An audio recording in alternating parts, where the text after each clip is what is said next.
Gawa po kami ngayon ng kangkong chips, mga babe. Oh, ano yung ano? Turo mo. So, kukuha muna kayo ng isang dahon, i-dip dito sa ginawang mixture na flour. Tapos, lalagay dito sa garlic flavor na arena. At ilalagay na sa palyo. Ito stick yan, titigas yan.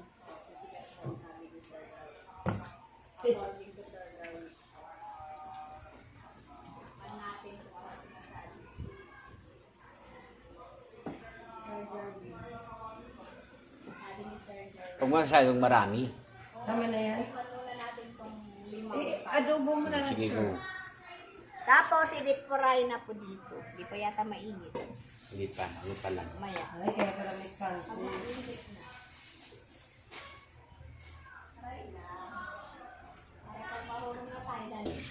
Oh, tapos i-deep fry na natin dito. Ay! Exciting! Dapat may itlog, ma'am. Oh, wala na tayo. Yung itlog na hilaw. Pag nag-deep O, tingnan mo maano nga siya. Oo. Bumubula-bula siya. Ay, Ako maganting. Bakit wala ka nilagay na itlog? Ano daw yun? Oo, bigyan mo kami ng tinda. Sige, ma'am. Mother, wag mo kalimutan na yung soft drinks. Ma'am, grabe cupcake na yung nantay lang ka. One. Sa isotikwa yun. Oo. Wala, nilagyan mo sana ng itlog. Kalagyan mo itlog. Hindi, wala nakalagay na itlog doon sa ano. Wala ba?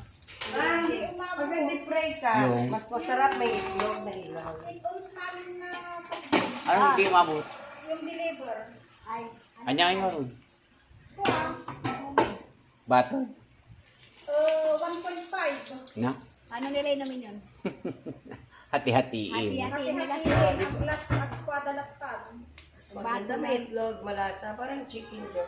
By grade na lang gano'n. Grade 1. Tapos dadalawa lang sila. Ano ba nilay natin atin gano'n?